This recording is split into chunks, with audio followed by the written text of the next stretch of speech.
नमस्कार। The city news K is bulletin में आप सभी का स्वागत है। मुंबई के बीकेसी इलाके में शिवसेना द्वारा विशाल रैली का आयोजन किया गया। कोरोना काल की ये सबसे बड़ी रैली है। शिवसेना ने इसे शिव संपर्क अभियान का नाम दिया है।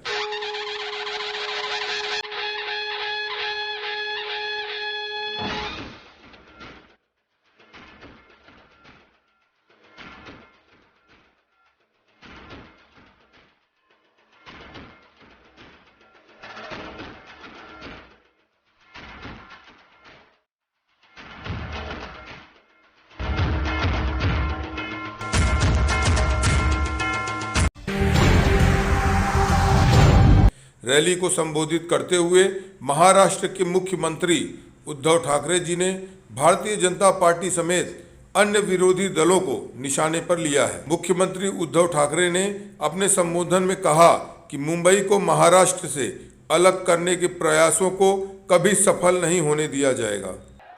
जमलेल्या माझ्या तमाम हिंदू बांधवांनो, भगिनींनो आणि मातांनो,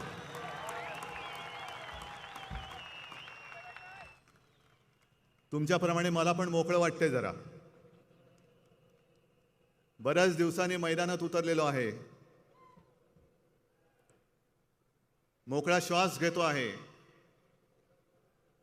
अनेक विषयांवरती बोलायचं आहेच, पण आज सर्वप्रथम छत्रपती संभाजी महाराज यांना त्रिवार मानाचा मुजरा अभिवादन करतो।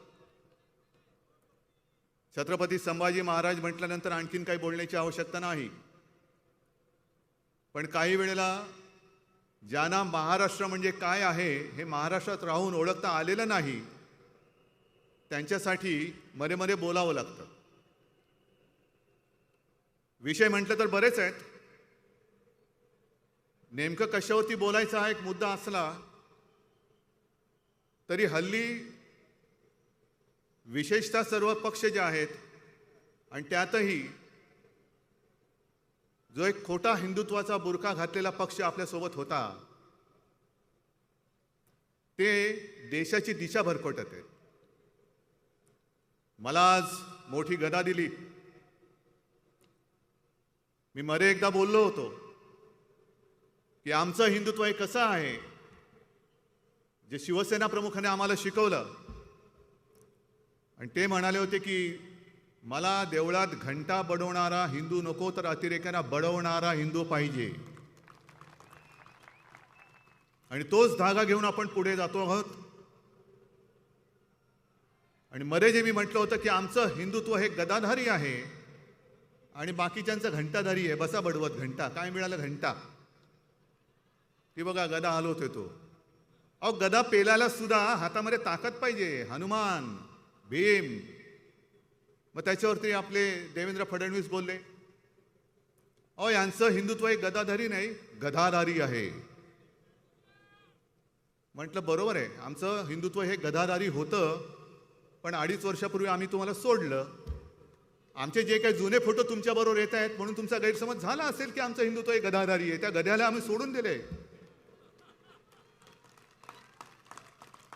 कारण उपयोग नाही त्याचा। शेवटी गाढव ते गाढव, गाढवा पुढे वाचली गीता, उपयोग काय, कालचा गोंधळ बरा होता। त्याच्यामुळे जी गाढवं आमच्या सोबत होती घोड्याच्या एका आवेशात, त्या गाढवानी लात मारायच्या आधी आम्ही त्याला लात मारून बाहेर पडलेलो आहोत। आता बसा काय करायचं ते बोमला। आज संजय राऊत जे बोलत होते, राहुल भट, एक महत्त्वाचा विषय आहेच, जो एक भ्रम निर्माण केला जातोय आणि असा एक आवेश आणला जातोय की बस संपूर्ण देशातच नव्हे तर जगामध्ये हिंदुत्वाचे रक्षक हे भारतीय जनता पक्ष आहे। मग इकडे बसले ते कोण आहेत? हे जे हिंदू आहेत, यांच्या धमन्यामध्ये भगवं रक्त शिवसेना प्रमुखांनी जे त्यावेळेला पेरलेलं आहे, रुजवलेलं आहे, हा हिंदू काही मेल्या आईचं दूध प्यायलेलं नाहीये।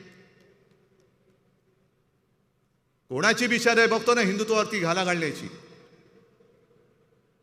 हिंदुत्वावरती तर मी बोलणारच आहे, पण त्याआधी 1-2 मुद्दे जे महत्त्वाचे आहेत ते तर मला बोललेच पाहिजेत, कारण ते असे सोडून देता येणार नाही.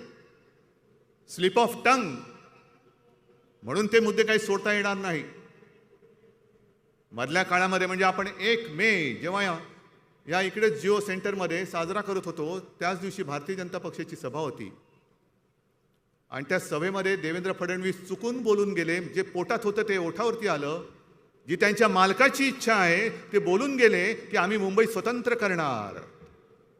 अहो, तुमच्या मालकासकट तुमच्या 1760 पिढ्या जरी आल्या ना, तरी हा जिवंतपणा जो इकडे मर्द मावळ्यांमध्ये आहे. आणि शिवसेना प्रमुख बोलले होते ते मी पुन्हा बोलतो. मुंबई मराठी माणसाने रक्त सांडून हौतात्म्यात पत्करून मिळवलेली आहे. ती आंदण म्हणून मिळालेली नाही, मिळवलेली मुंबई आहे.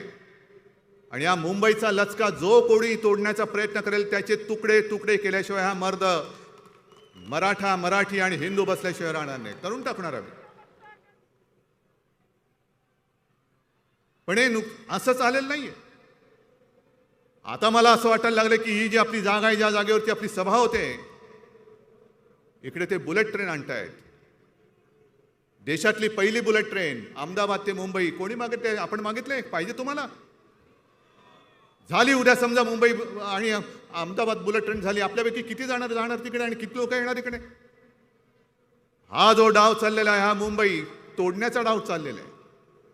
मुंबई स्वतंत्र करणार म्हणजे काय करणार? देश आपला काय पारतंत्र्यात आहे, मुंबई पारतंत्र्यात आहे.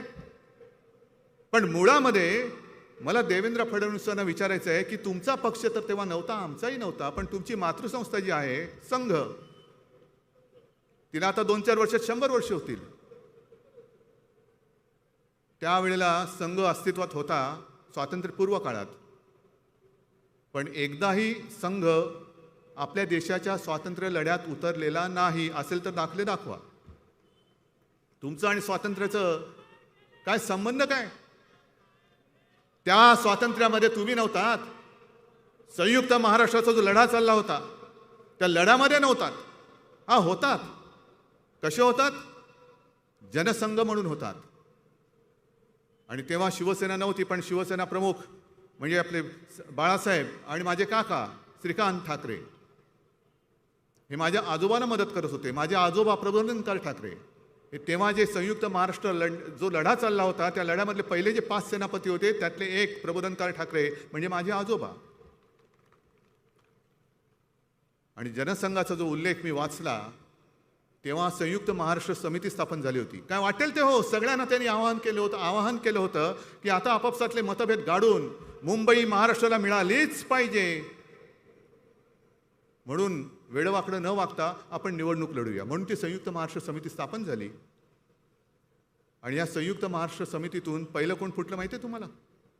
जनसंघ, म्हणजे यांचे पूर्वीचे बाप. जनसंघ. जागा वाटपावरनं भांडण. जे शिवसेना प्रमुख आपल्याला सांगायचे की जागा वाटप करताना ही जागा आमचीच, ती जागा आमचीच. अहो, इकडे तुमचं काय आहे? नाही, इकडे आमचा एक कार्यकर्ता आहे, मोरंबा बनवतो चांगला, घराघरात जातो मोरंब्यातून, गोड आहे म्हणून आमची. इकडे काय, आमचा एक पापडवाला आहे, तो घराघरात पापड देतो. हे असं करत करत करत हे तेव्हापासून हा मुंबईचा लचका तोडण्याचा यांचा मनसुबा जो आहे हा वेळेत लक्षात घ्या. म्हणून मी तुम्हाला जे सांगतो ना की हे चुकून आलेलं नाहीये वाक्य, हे पोटातलं ओठावरती आलेलं आहे. हे पोटातलं ओठावरती आलेलं आहे. आणि दुसरा अतिशय महत्त्वाचा मुद्दा जो आहे तो म्हणजे महागाई आहे की नाही. म्हणजे हिंदुत्व तर आहेच, कारण हिंदुत्व आमचा श्वास आहे आणि मराठी आमचा प्राण आहे, हे आम्हाला सिद्ध करण्याची गरज नाहीये. पण महागाईच्या मुद्द्यावरती बोलतच नाहीये कोणी. बरं, गेल्या 8-15 दिवसापूर्वी बऱ्याच दिवसांनी जेव्हा पंतप्रधानांनी एक कोविडवरती सभा घेतली, त्या सभेमध्ये त्यांनी कोविडवरती एक इलाज सांगितला. कळलं तुम्हाला? पूर्ण राज्याचे, देशातल्या राज्याचे मुख्यमंत्री तिकडे होते. 5 मुख्यमंत्र्यांना बोलायला दिलं. मी आपला IPL बघितल्यासारखं बघत होतो. मला त्या बैठकीत बोलायचं नव्हतं. बरं, सगळे 5 जण बोलले. बोलल्यानंतर माननीय पंतप्रधान हे समारोप करताना काही एक दिशा दाखवतात. सगळं काही बोलल्यानंतर मला वाटलं आता संपेल. मग अचानक युद्ध कसं सुरू आहे, त्यांनी महागाई कशी वाढते, ते करत करत करत त्यांनी कोविडवरचा एक उपाय सांगितला की तुमच्या राज्यातले पेट्रोल आणि डिझेलचे दर कमी करा. म्हणजे आम्ही बाकी GST वगैरे देणार नाही त्याच्याबद्दल बोलायचं नाही, म्हणजे वेळेत GST मिळेल याची खात्री नाही, पण तुम्ही तो दर कमी करा म्हणजे करोना कमी होईल असं मला वाटलं. पण एक तर आमचं जे काही देणं आहे ते तुम्ही देणं देत नाहीत वेळेवर. नुसतं ओरबाडायचं. तुम्हाला मुंबई फक्त आणि फक्त ओरबाडण्यासाठी पाहिजे. आम्हाला मुंबई ओरबाडण्यासाठी नको आहे. ती जर का आम्ही ओरबाडत बसलो असतो ना तर आज हा असा लाखोच्या संख्येने मुंबई आणि मुंबईच्या परिसरातला तमाम हिंदू, मराठी आणि सगळे भाषिक इकडे एकवटले नसते. ज्या ज्या वेळेला मुंबईवरती कोणती आपत्ती येते तेव्हा पहिला धावून जाणारा शिवसेना प्रमुखांचा शिवसैनिक आहे. कोणतीही आपत्ती हो, नैसर्गिक हो, घातपात हो, स्वतःच्या जीवाची, कुटुंबाची पर्वा न करता त्या संकटात उडी मारून तो इतरांना वाचवत असतो. मग तिकडनं वाचल्यानंतर रक्तदान करायला सुद्धा अंगामध्ये मर्दाचं रक्त असावं लागतं. ते शिवसेनेमध्ये अनेक गोष्टी आहेत. या गोष्टी आपण बोलून आता सांगायलाच पाहिजेत. कारण आता जे भारतीय जनता पक्षाने सुरू केलेलं आहे ते हेच आहे. एक तर तुम्हाला मोकळेपणाने सांगतो, मी मागे एकदा बोललो होतो की आमची 25 वर्ष युतीमध्ये सडली. हो, सडलीच. कारण आम्ही ओळखलंच नव्हतं. हा मित्र नाही, हा शत्रू आहे. पण हिंदुत्वाचा बुरका फाटल्यानंतर त्याचा भेसूर, विकृत आणि विद्रूप चेहरा जो आता आम्ही बघतो आहोत, आम्ही अजून आमचा विश्वास बसत नाही. हाच का तो आपला मित्र ज्याला बाळासाहेबांनी जोपासलं होतं आणि आम्ही आमच्या डोक्यावरती घेऊन नाचत होतो? हाच तो. किती भयानक पद्धतीने आणि वाईट पद्धतीने अंगावर येत आहेत. दरवेळेला आम्ही काय म्हटलं का आम्हाला सांगितलं जातं तुमच्या सामनामध्ये काय येतं. काय येतं सामनामध्ये? आमच्या सामनामध्ये जे येतं ते देशाच्या आणि राज्याच्या हिताचं असतं, हिंदुत्वाच्या हिताचं असतं आणि ते येणारच. पण संजय राऊत तिकडे बसलेले आहेत. मला कोणीही सामनामधला एक लेख काढून दाखवावा की ज्या भाषेमध्ये ही यांची सगळी लांडग्यांची पिलावळ आपल्या अंगावरती येते, कुटुंबियांना बदनाम करते, सगळं काही करते. अशा भाषेत आम्ही मोदीजींचा अपमान कधीतरी केला आहे का? एक लेख मला काढून दाखवा. याला म्हणतात संस्कार, याला म्हणतात संस्कृती. आणि तीच तुम्ही सोडल्यानंतर तुमचं हिंदुत्व राहिलं कुठे? आज महागाईच्या मुद्द्यावरती बोलताना मला काही दिवसांपूर्वीच एक मी मुद्दाहून बातम्या ठेवल्या तिकडे. हा 1973 सालचा काँग्रेस सत्तेवर असताना हा फोटो आहे. अटल बिहारी वाजपेयी, तो व्हिडिओच आहे, ह्याच्यामध्ये तो फोटो नाही आलेला. पण तेव्हा वाजपेयींनी बैलगाडीतून संसदेत गेले होते. बैलगाडीतून वाजपेयी गेले होते. काय गेले होते? पेट्रोलची दरवाढ झाली. किती दरवाढ झाली होती आठवते तुम्हाला? 7 पैसे. 7 पैशांनी पेट्रोलचे दर वाढले म्हणून भारतीय जनता पक्षाने एक मोर्चा काढला आणि त्याच्यामध्ये स्वतः अटल बिहारी वाजपेयी हे बैलगाडीतून संसदेत गेले होते. मग तो संवेदनशील भाजप गेला कुठे आज? जे तुम्ही सांगता की शिवसेना बाळासाहेबांची नाही, मग कोण आहे ते? आणि ही जर बाळासाहेबांची शिवसेना नसेल तर तुमचा भाजपा तरी आज अटलजींचा वगैरे राहिला आहे काय? मला आठवते मुंबईच्या इकडेच कुठेतरी एक प्रबोधिनी आहे, रामभाऊ माळगी प्रबोधिनी, आणि तिकड्यांची चिंतन कुंथन वगैरे सगळं तिकडे चालतं. कधी चिंतन करत बसतात, कधी कुंथत बसतात. पण तरी देखील मी स्वतः तिकडे गेलो. मला फार अभिमान वाटला. प्रमोद महाजन ते त्या माळगी प्रबोधिनीची एक जबाबदारी पार पाडत होते. उत्तम सगळं साहित्य होतं, मार्गदर्शक होते, आणि तेव्हा तिथे जावंसं वाटायचं. मी त्यांना विचारलं काय करता ना? आम्ही इकडे कार्यकर्त्यांचं प्रशिक्षण शिबिर घेतो. कार्यकर्ता कसा असायला पाहिजे, राजकारण कसं करावं वगैरे वगैरे सगळी बौद्धिक देतो. मग आता प्रश्न पडतो ती प्रबोधिनी जी काय आहे रामभाऊ माळगी, तिकडे हे तुम्ही शिकवलत का? ही तुमची पिढी, ही तुमचं प्रॉडक्ट आहे का? का त्याच्यामध्ये जे काय होते ते गेले कुठे आता? रामभाऊ माळगी प्रबोधिनीमध्ये जे शिकलेले होते ते गेले कुठे आता? दिसतच नाही. आता जबाबदारी कोणावर आहे? कोणावर आहे? हा नाही, सहस्त्रबुद्धे गेले वर म्हणजे दिल्लीत. नाही, कोणालाच माहिती नाहीये. मग हे शिकवते तिकडे. मग एवढं खोटं नाटक बोलायचं आपण. काय होतं आपल्याकडनं ते होणार नाही. आपण कमी कुठे पडतो? सगळ्या बाबतीत आपण उजवे आहोत, पण कमी कुठे पडतो? आपण खोटं नाही बोलू शकत. आणि खोटं बोलणं हे त्यांच्या हिंदुत्वात बसतं, आपल्या हिंदुत्वामध्ये बसत नाही. हा फरक आहे दोघांच्या हिंदुत्वामध्ये. आणि आज सुद्धा जो प्रकार संजय राऊतांनी सांगितला की काश्मीरी पंडित तो राहुल भट सरकारी कार्यालयामध्ये घुसून त्याला गोळ्या घातल्या, घुसून. काय करायचं आता? त्या कार्यालयाच्या समोर हनुमान चालीसा पडायचा? काय करायचं? काय का घंटा मोर्चा काढायचा तिकडे? अतिरेकी येत आहेत, महसूल कार्यालयात घुसतायत, नाव विचारतायत आणि कचा गोळ्या घालून पसार होऊन जात आहेत. नंतर मारले असं ते म्हणतायत, मारलेच पाहिजेत. पण ते मारून गेल्यानंतर नाही, मारायला येण्याच्या आत अतिरेकाचा खात्मा केला गेला पाहिजे. आणि आज तिकडे जे काय वातावरण झालेलं आहे, काश्मीरी पंडित म्हणतात की आमचा इकडे बळीचा बकरा केला जातोय. काय हे तुमच्या काश्मीर फाईलचं पुढचं पाऊल आहे की काय? पुढचं पान आहे की काय? का नाही बोलत त्याच्यावरती? का नाही बोलत महागाईवरती? महागाई एवढी पूर्ण झालेली आहे की आता मध्ये ती त्यांनी योजना काढली, ती उज्ज्वला योजना. किती झाला गॅस सिलेंडर? आता 1000च्या वर. देश का आजादी का अमृत महोत्सव म्हणजे 75 वर्ष पूर्ण झाली. रुपयाचा अमृत महोत्सव होऊन त्याच्या पुढे गेला, 77च्या पुढे. लाज नाही, लज्जा नाही, कर्तृत्व नाही आणि नुसतं लोकांना भ्रमिष्ट करून हे आपला कारभार करत राहतात. हे नाही आमचं हिंदुत्व. हे आमचं हिंदुत्व नाही. संभाजीनगरमध्ये जे काय घडलं, होय मी ते संभाजीनगर म्हणतो, नामांतर करण्याची गरज काय? आहेच ते संभाजीनगर.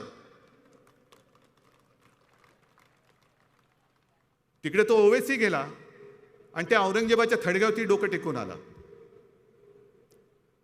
संजय तुम्ही म्हणाले ते बरोबर आहे. हे जे काय यांचं चाललंय ना, यांची A team, B team, C team, D team, कोणाला तरी औरंगजेबाच्या थडग्यावर पाठवायचं, कोणाच्या हातामध्ये भोंगा द्यायचा, कोणाच्या हातामध्ये हनुमान चालीसा द्यायचा आणि मजा बघत बसायची. म्हणजे काय कारवाई झाली तर त्यांच्यावरती होणार, आम्ही बोंबलायला मोकळे. मग आम्ही जाणार आणि टोमॅटो सॉस लावून पत्रकार परिषद घेणार.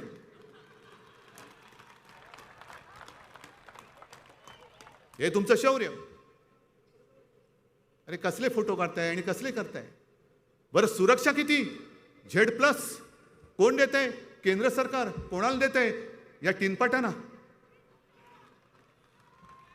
मग तिकडे काश्मीरी पंडितांना सुरक्षा नाहीये. राहुल भट जे सांगत होते की माझी इकडनं बदली करा, पुन्हा मला जम्मूमध्ये न्या, ऐकलं नाही अजिबात. तिथे काश्मीरी पंडितांना सुरक्षा नाही, पण इथे भोकं पडलेल्या टिनपाटांना ही सुरक्षा देत आहेत, केंद्राची सुरक्षा. कोणाला Y+, कोणाला Z+. काय बापाचा माल आहे तुमच्या? लोकांचा पैसा आहे तो. लोकांच्या पैशावरती तुम्ही ज्यांना सुरक्षा द्यायला पाहिजे त्यांना सुरक्षा देत नाहीत आणि ही अशी नुसती भोकं पडलेली टिनपाटे घेऊन कशाला? काय उपयोग? गळक्या टिनपाटाचा उपयोग काय तुम्हाला? जरा टिनपाट शब्द बोलो, खरं टमरेल बोलायचं होतं.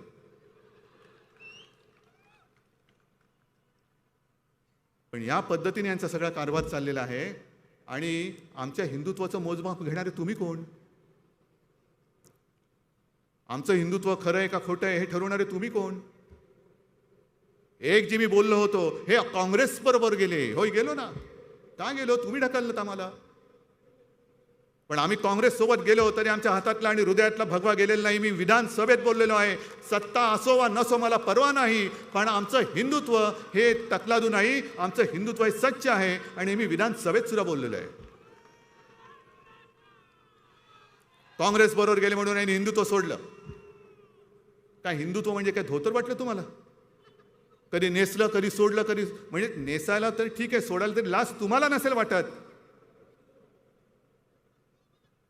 पण हिंदुत्व ही अशी नेसण्याची आणि सोडण्याची गोष्ट नाहीये. आम्ही काँग्रेस सोबत गेलो, उघड गेलो. तुमच्यासारखा सकाळचा शपथविधी नाही केला आम्ही. मग तुम्ही केलं तर पवित्र आणि आम्ही केलं तर अपवित्र. आम्ही राष्ट्रवादी बरोबर गेलो तर दगा दिला आणि तुम्ही सकाळी शपथ घेतली ते काय होतं?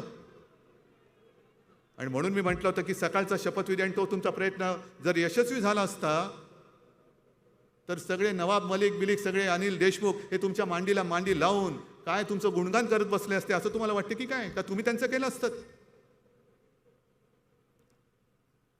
आम्ही काँग्रेस सोबत गेलो पण तुम्ही NDA मध्ये किती पक्ष जमवले होते?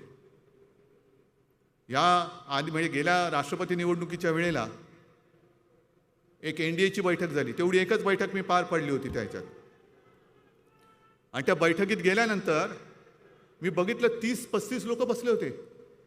माझ्या बाजूला नितीन गडकरी होते. म्हटलं हो ही लोक कोण? होय आपले NDAतले सहकारी. अरे काय काय लोकांचा एक सुद्धा खासदार नव्हता, पण NDAचे सहकारी. हे सगळे NDAचे सहकारी, ह्याच्यापैकी किती जण हिंदुत्ववादी म्हणून तुमच्यासोबत आले होते? काय नितीश कुमार आले होते? जे नितीश कुमार बोलले की मला म्हणजे त्यांना संघमुक्त भारत करायचा आहे, ते नितीश कुमार हे हिंदुत्ववादी म्हणून तुम्ही मांडीवर घेतलं का? आणि आत्ता सुद्धा गेल्या आठवड्यामध्ये ते बोललेत हे भोंग्याचं वगैरे बकवास आहे. घातलं तुमच्या भोंग्यात पाणी त्या नितीश कुमारने. तुम्ही कुठे वाजवताय भोंगा तुमचा? काय हिंमत आहे का तिकडे नितीश कुमार समोर बोलायची? ओतलं त्याने भोंग्यात पाणी. तो हे चाळे मी नाही करणार इकडे. इकडे ज्याची त्याची मर्जी, ज्याने त्यांनी त्याच्याप्रमाणे पूजा अर्चा करावी. पण आणखीन एक जो महत्वाचा प्रश्न आहे, आज जे काश्मीरमध्ये चाललेलं आहे तेव्हाही सुरू होतं. आणि त्यावेळेला ह्याच बोगस हिंदुत्ववाद्यांनी भारतीय जनता पक्षाने मुफ्ती महम्मद सईद बरोबर सरकार स्थापन केलं होतं.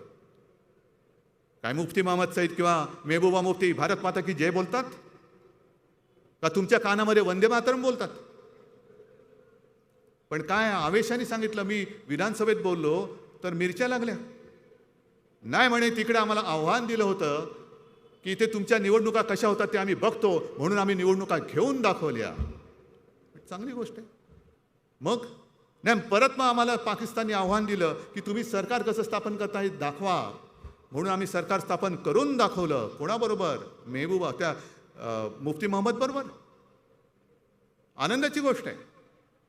पण देवेंद्रजी मधला एक संदर्भ तुम्ही गाळलेला आहात, तो सगळ्या लोकांना मला सांगायचं आहे की मुफ्ती महम्मदनी जेव्हा प्रेस कॉन्फरन्स घेतली होती, तुमचा मंत्री त्याच्या सोबत होता आणि त्या प्रेसमध्ये त्यांनी सांगितलं होतं की काश्मीर खोऱ्यातल्या निवडणुका शांततेत पार पाडू दिल्या म्हणून मी पाकिस्तान, हुरियत आणि दहशतवाद्यांना धन्यवाद देतो. मग नेमकं तुम्ही कोणाला काय दाखवलं? कोणाला काय दाखवलं? हे तुमचं हिंदुत्व. बरं तर बरं ते म्हणतात बाबरीच्या वेळेला शिवसैनिक नव्हतेच, मी गेलो होतो म्हणे तिकडे. अरे तुमचं वय काय होतं? काय शाळेच्या सहलीला गेलो होतात? हां, काय शाळेची सहल होती का कॉलेजची सहल होती? चला चला चला चला अयोध्येला चला, चला चला चला चला अयोध्येला चला, असं काय होतं की बाबरी बघायला चला? काय तुमचं वय? बोलता किती? करता काय? मग तुम्ही आमच्यावरती जर का शंका व्यक्त करत असाल तर मी तुम्हाला थेट प्रश्न विचारतोय, तो तुम्ही तरी हिंदुत्वासाठी काय केलंय हे आता जनतेला कळून जाऊ द्या, देशाला कळू द्या. तुम्ही काय केलंय हिंदुत्वासाठी? बाबरी तर पाडली नाहीच. तुम्ही जर का देवेंद्र तिकडे खरंच गेला होतात ना, तर नुसता चढायचा प्रयत्न केला असता तरी बाबरी तुमच्या वजनाने खाली आली असती. हे लोकांना श्रमच करावे लागले नसते. तुम्ही नुसता प्रयत्न, एक नुसता पाय टाकला असता तर बाबरी खाली आली असती. पण आता म्हणतात ती मशीद नव्हती, तो ढाचा होता.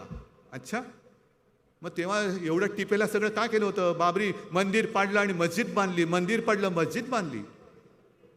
आणि मला आठवत आहे, मी साक्ष आहे, सगळ्यांना लाखोच्या करोडीच्या संख्येने अयोध्येला बोलवलं होतं. त्याच्यात शिवसैनिक पण होते. आडवाणींचा मुलाखतीचा तो व्हिडिओ आहे. त्यांनी सांगितलं की ती जी लोक चढली होती ती मराठी बोलत होती, म्हणून मी प्रमोदला सांगितलं जा जरा बघून ये. प्रमोद गेला, पण प्रमोदचं देखील ते ऐकायला तयार नव्हती. मग अशी प्रमोदचं सुद्धा ऐकायला तयार नसलेली माणसं, मराठी माणसं कोण असतील दुसरी?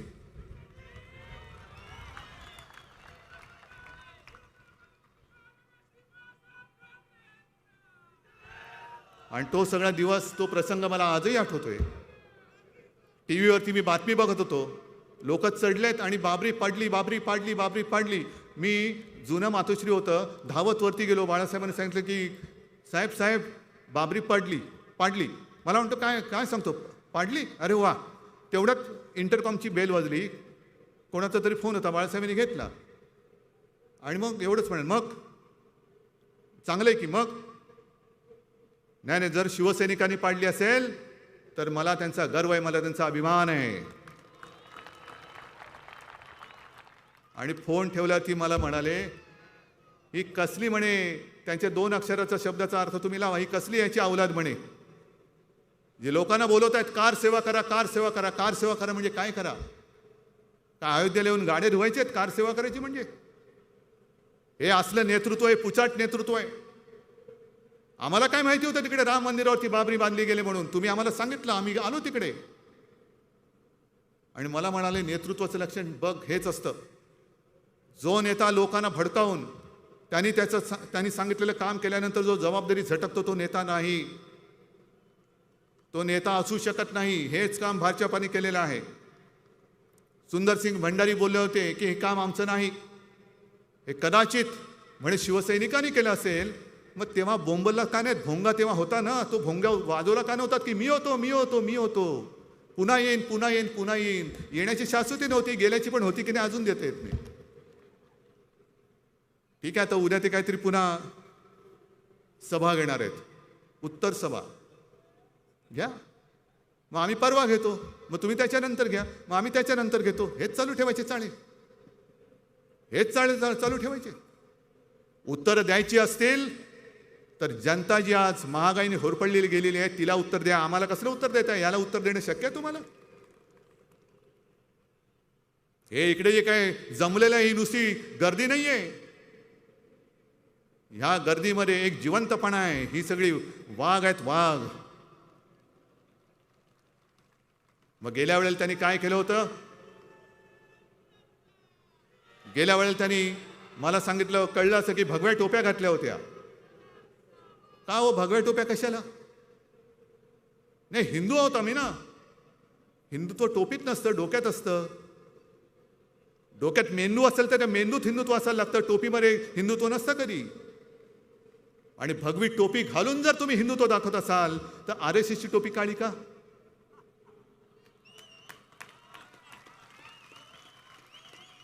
RSSची टोपी का? ही अशी सगळी विकृत माणसं. तुम्ही म्हणजे हिंदू नाही, ठीक आहे ना, आम्ही कुठे म्हणतोय की आम्ही म्हणजेच हिंदू, पण जे दिसतंय ते सत्य आहे, ते सांगण्याची आम्हाला गरज नाही.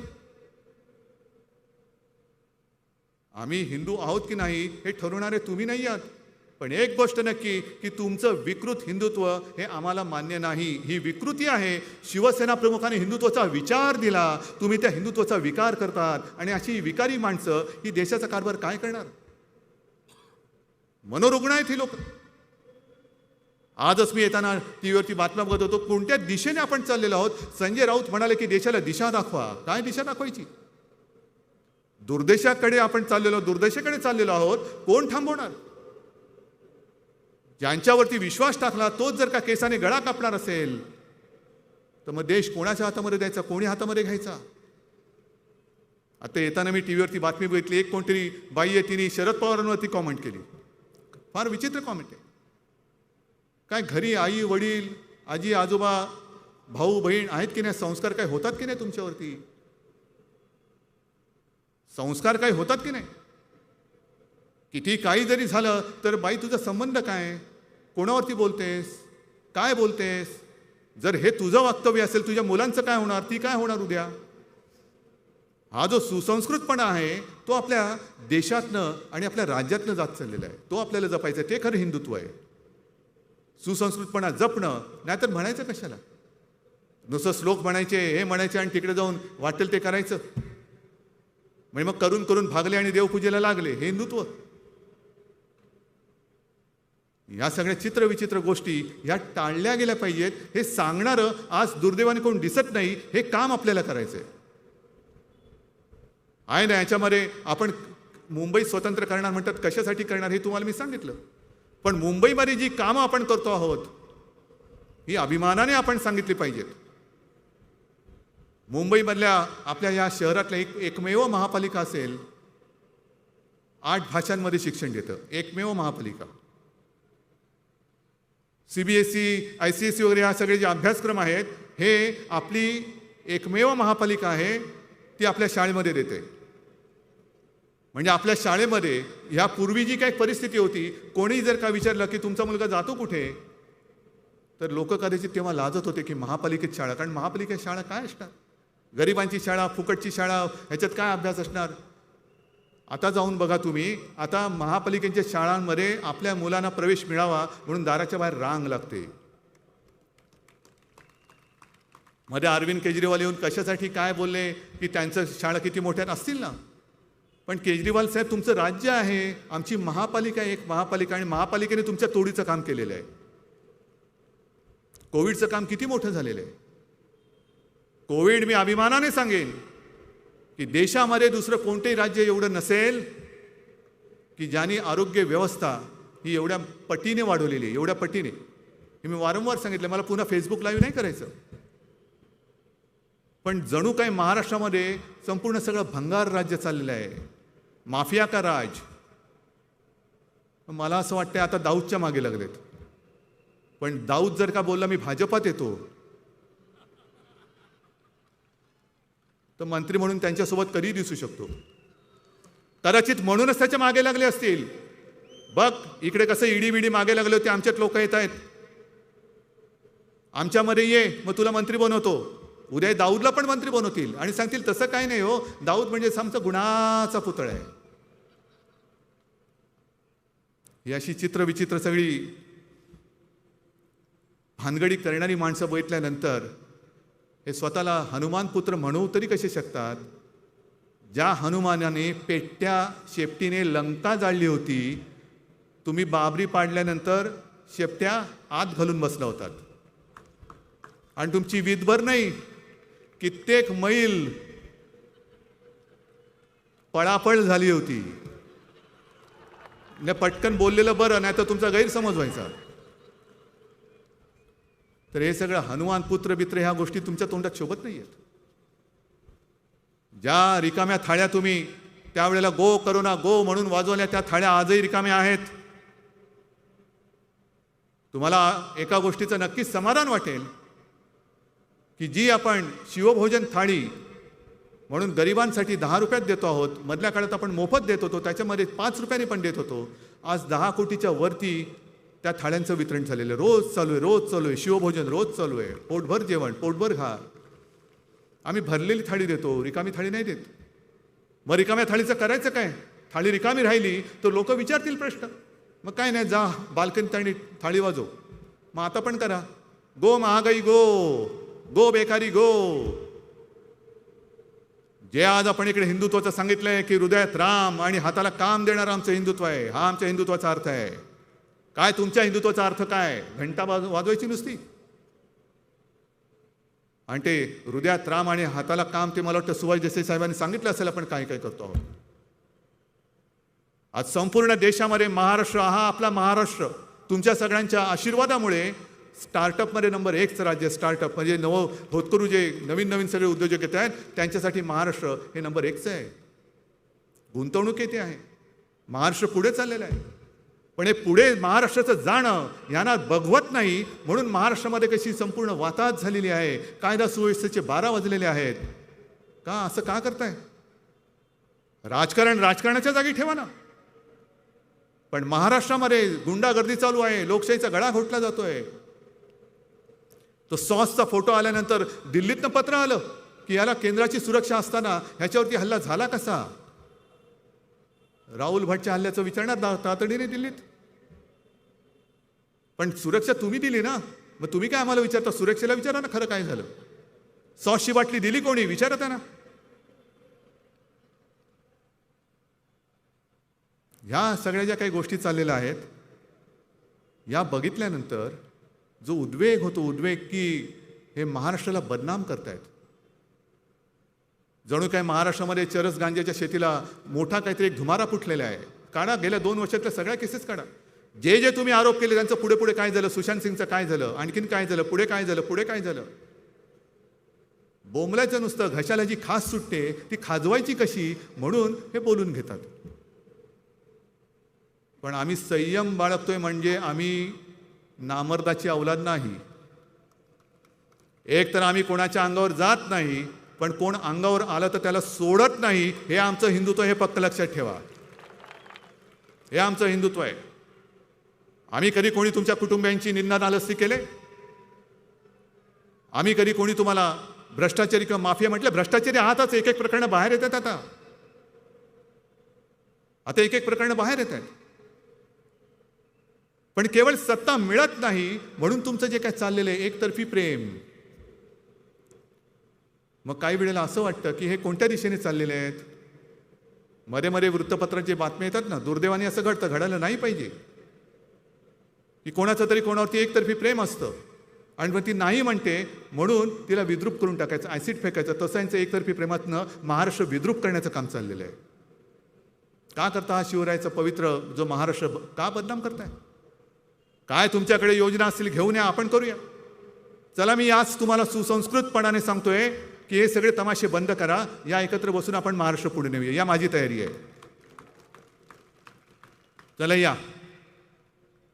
एकतर हिंदुत्वाची चिंता करूच नका तुम्ही.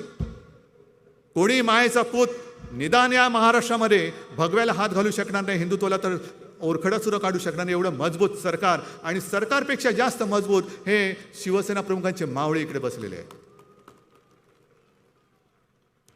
मग मध्येच कोणतरी उठतं. मला मध्ये एका शिवसैनिकांनी चांगलं सांगितलं अचानक, कारण हल्ली जरा मी भेटायला सुरुवात केलेली आहे, बोलतो फोनवरती वगैरे. मला एका शिवसैनिकांनी काय कशासाठी विचारलं पटकन, साहेब तुम्ही तो लगेरो मुन्नाभाई पाहिलात का? म्हटलं संबंध काय लगेरो मुन्नाभाईचा? म्हटलं थोडासा पाहिला. का रे? अहो त्याच्यात नाही का त्या संजय दत्तला गांधीजी दिसतात, गांधीजी बोलतात, मग हा गांधीगिरी करायला लागतो. म्हटलं मग नाही तशी एक केस आहे आपल्याकडे म्हणे. म्हटलं कोणती केस? अहो ती नाही का ज्याला स्वतःला बाळासाहेब झाल्यासारखं वाटतं,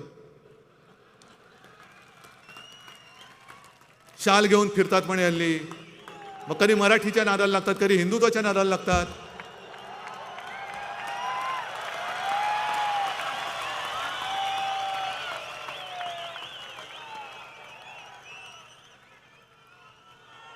म्हटलं अरे त्यातला मुन्नाभाई जो आहे ना तो लोकांचं भलं तरी करत होता, हा कुठला मुन्नाभाई काढलास तू? नाही पण म्हणे एक लक्षात घ्या. म्हटलं कोणाला त्याच्या भ्रमात राहू दे ना, आपण काय करायचं? म्हणजे तसं नाहीये, तुम्ही त्या पिक्चरचा शेवट नाही बघितला. म्हटलं काय? शेवटी त्या संजय दत्तला कळतं की साला आपण के भेजे में केमिकल लोचा होईल आहे. तरी केमिकल लोच्याची केस आहे.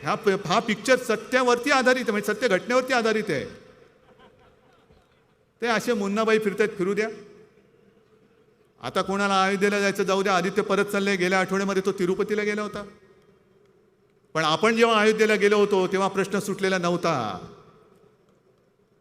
2018 साली दसरा मेळाव्यामध्ये तुमच्या सगळ्यांच्या साक्षीने मी जाहीर केलं की मी पुढच्या नोव्हेंबरमध्ये अयोध्येला जाणार. तुम्ही आला होतात माझ्यासोबत. आणि आजही तुमच्या लक्षात असेल की हे मी बोलताना वादळ वारं सुटलं तर विजा लखलखत होते आणि भगव्याचे मशालीसारखे फडकत होते. आहे ना लक्षामध्ये? काय हे काय चित्र होतं? हे ते दैवी चित्र होतं. आणि जाण्यापूर्वी सहज माझ्या मनात आलं की राम जन्मभूमीला जाताना आपण शिवजन्मभूमीची एक मूठभर तरी माती घेऊन जावी. मी शिवनेरीला गेलो, एक माती घेतली, तिचा एक कलश घेतला आणि अयोध्येला गेलो. अयोध्येला तो कलश मी त्यांच्या हाती सुपूर्द केला. रामलल्लाचं दर्शन घेतलं परत आलं. तेव्हा शिवसेनेची मागणी होती की खास कायदा करा आणि राम मंदिर बनवा. नाही केलीत. 1 वर्ष निघून गेलं. योगायोग म्हणायचं का चमत्कार म्हणायचा हे तुम्ही ठरवा. बरोबर नोव्हेंबरमध्ये आपण 2018ला अयोध्येला गेलो होतो. 2019ला अयोध्येचा निकाल आला, राम मंदिराच्या बाजूने आला आणि 2019मध्ये आपल्या सगळ्यांच्या आशीर्वादाने मी मुख्यमंत्री झालो.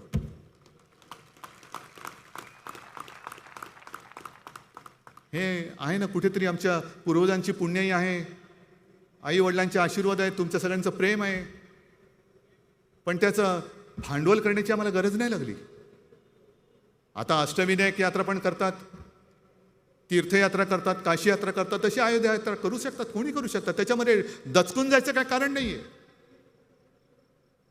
पण जे हिंदुत्वाबद्दल बोलताय तुम्ही, मग जे आपल्या या महाविकास आघाडी सरकारने केलेलं आहे की प्राचीन मंदिरांचा जीर्णोद्धार, कधीतरी देवेंद्र तुम्हाला सुचलं होतं हे? त्या मंदिरावरती भोंगा आणि झेंडा लावायला पुढे जाल, पण ते मंदिर टिकेल कसं हे तुम्ही कधी बघितलं? ते काम आपण करतो. पहिली 8 मंदिरं आपण निवडली सुद्धा, पण दुर्दैवाने केंद्रामध्ये तुमचं जे सरकार बसलं आणि त्याच्या खाली जे पुरातत्व विभाग आहे त्यांनी त्याच्यामध्ये मोडताप घातलेला आहे. नाही करायचं म्हणे. आम्ही नाही करणार, तुम्ही नाही करायचं. अरे मंदिरं आमची, मंदिरं माझ्या राज्यातली, तुम्ही कोण टिकवजी राव? ही अशी जी काय खाती आहेत ना, ज्याला तत्व नाही, त्याला पुरा एकदा, तर ती पुरातत्व खाती होतील. म्हणजे मंदिरांचा आम्ही जीर्णोद्धार करतोय, ठीक आहे, तुमची देखरेख ठेवा. आम्ही काय त्याच्यामध्ये काय तुम्ही जसं FSI वगैरे तसं केलं तसं काय मंदिराचा FSI नाही वाढवणार. प्रधानमंत्री आवास योजना नाही तिकडे करणार. जे मंदिर आहे ते मंदिरच टिकवणार, आणखी दीर्घकालीन टिकेल ते कसं ते आम्ही बघणार आहोत. आपल्या राज्यातली काही मंदिर अशी आहेत की जी पावसाळ्यामध्ये पुराखाली जातात. टिकणार कशी? इतकी वर्षे टिकली, हेच मोठं आहे. पण हे पुरातत्व विभाग जे औरंगजेबाचं थडगं तिकडे बघतो संभाजीनगरमध्ये, तोच हा विभाग. थडग्याची देखभाल करतायत पण मंदिराची करत नाही आहेत. जा ना देवेंद्र, तिकडे जाऊन बोंबला. आणि बोंबलायचंच असेल, मुंबई स्वतंत्र तर तुमच्या कित्येक जन्मात होणार नाही आहे, पण मुंबईसाठी बोंबलायचं असेल ना, तर जा तिकडे कांजूरची जागा अडवली आहे त्याच्यासाठी बोंबलून या. इकडे बुलेट ट्रेन आणताय तुम्ही, बाजूला धारावी आहे, धारावीमध्ये रेल्वेची जमीन नाही देत आहेत. पैसे दिले अर्धे तरी देत नाहीत. जा तिकडे बोंबला आणि धारावीची ती रेल्वेची जमीन ह्या माझ्या मुंबईकरांना मिळवून द्या. असे कित्येक प्रकल्प आहेत जे राज्याचे आणि मुंबईचे केंद्राने अडवून ठेवलेले आहेत, नाही देत. मुंबईला अभिजात भाषेचा दर्जा नाही देत. काय कोणाची भाषा आहे? मराठी आमची मातृभाषा आहे, आमचं भाग्य आहेच, कारण हीच मातृभाषा आपल्या छत्रपती शिवरायाची सुद्धा मातृभाषा आहे. आणि मी अनेकदा सांगितलेलं आहे, आज तुमचा जो काही हिंदुत्वाचा खोटा पुडका आलेला आहे, जर हे दैवत जन्माला आलं नसतं तर तुम्ही सुद्धा भोंग्यामध्ये असता, तुम्ही सुद्धा भोंग्यात असता. ही छत्रपतींची मातृभाषा, तिला अभिजात दर्जेचा भाषेचा दर्जा तुम्ही देऊ शकत नाही. एवढं करंट सरकार तिकडे बसले, जा ना तिकडे कधीतरी बोंबला. आणि म्हणून जास्त काही मी बोलत नाही, पण एक गोष्ट सांगतो, काही काही आठवणी ह्या अशा असतात की आपल्याला सर्वांना आठवत असेल की काही म्हणजे बऱ्याच वर्षांपूर्वी जावेद मियादाद घरी आला होता मातोश्रीत. कशासाठी आलेला? भारत पाकिस्तान मॅच होणे दो. बाळासाहेब म्हणाले, ते तू बोलूच नको, जोपर्यंत तुझा देश माझ्या देशावरती अतिरेकी पाठवत नाहीत, हल्ले थांबवत नाही, तो सुधरत नाही, तोपर्यंत मी कोणताही सामना या माझ्या मराठी मातीत होऊ देणार नाही, तू पुढे बोल. मग त्याला बाळासाहेबांनी विचारलं, अरे जावेद, तू इतना अच्छा खेळताय, मग तू मध्ये माकड चाळे रे का करतोस? मग त्यांनी सांगितलं, साहेब, ज्या वेळेला मी मैदानात उतरतो तेव्हा संपूर्ण पाकिस्तान माझ्या पाठी असतो.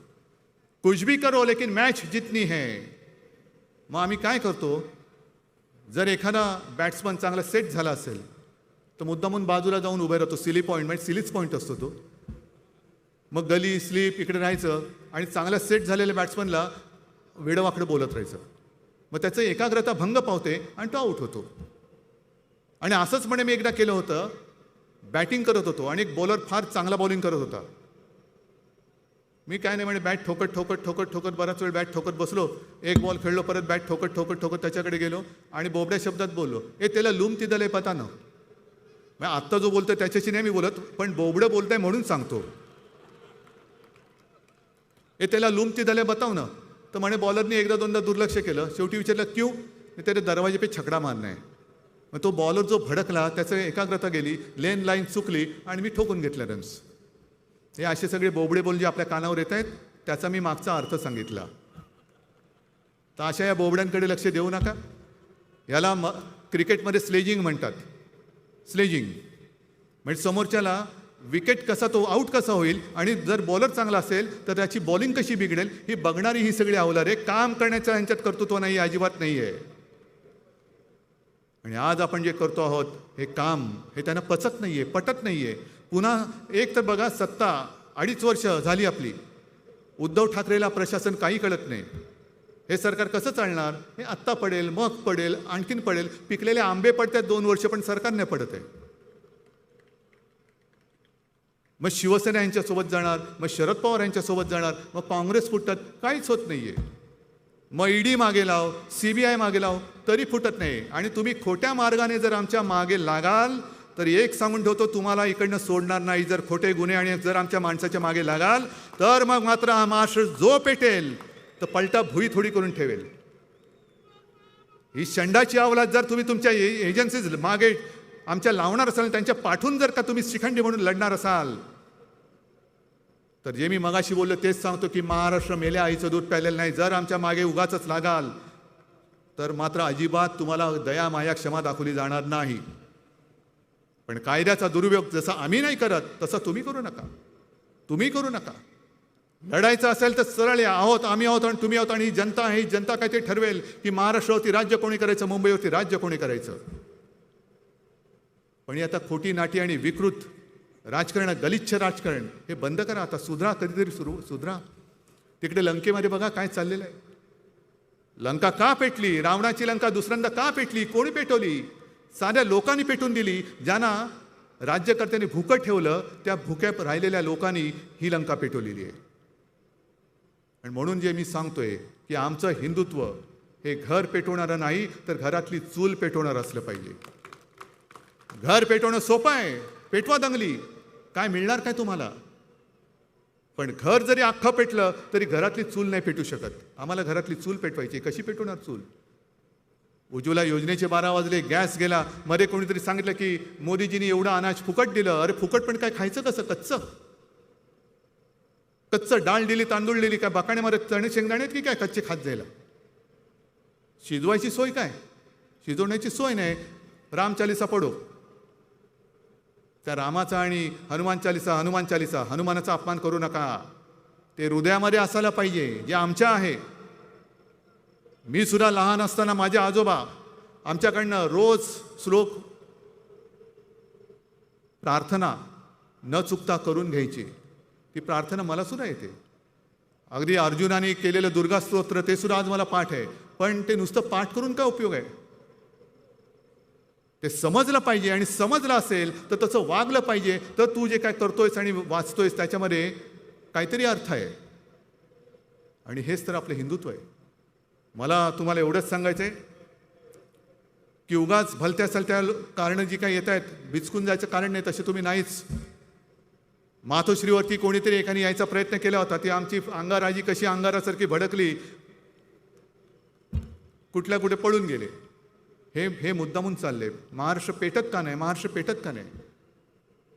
तर आज मी तमाम जनतेला मुद्दामून धन्यवाद देतोय. तुम्ही तर आहातच, पण महाराष्ट्रातील प्रत्येक बांधवाला, भगिनीला आणि मातेला मी धन्यवाद देतोय की करोनाच्या संकटा काळामध्ये तुम्ही जे काय सहकार्य केलं, असं सहकार्य मला नाही वाटत दुसऱ्या कुठे कोणी केलं असेल. आणि आत्ता तुम्ही जो काय एक संयम दाखवत आहात, कारण करोनातून आपण बाहेर पडलोय, जरा कुठे आपले मास्क निघालेत, मोकळा श्वास घेतो आहोत, एक उद्योग चक्र फिरत आहे, गुंतवणूकदार येत आहेत, गुंतवणूक येते. एक जो सर्वे होता माझ्याकडे, ती एकच शेवटची बातमी सांगतो की देश कोणत्या दिशेने चाललाय. हा सेंटर फॉर मॉनिटरिंग इंडियन इकॉनॉमीच्या ताज्या अहवालामध्ये आहे की गेल्या 5 वर्षामध्ये म्हणजे 2017 ते 2022 देशातील 2 कोटी जनतेचा रोजगार गेल्याचं नमूद करण्यात आलेलं आहे. ही ती बातमी आहे. कोण लक्ष देतं याच्याकडे? एवढ्या जणांचे रोजगार गेले. कित्येक काही चांगली लोक हे देश सोडून गेलेले आहेत. काय करणार काय तुम्ही? आज कुठेतरी आपण एका मार्गावर चाललेलो आहोत. देवळं भोंगे बिंगे हे सगळ्या गोष्टी आहेतच, पण लोकांची मम्ममची सोय कोण करणार? ती सरकार, ते करणारच सरकार. आणि त्याच्यासाठी सगळ्या राजकीय पक्षांना मी पुन्हा आवाहन करतोय की लोकांची माती भडकवू नका.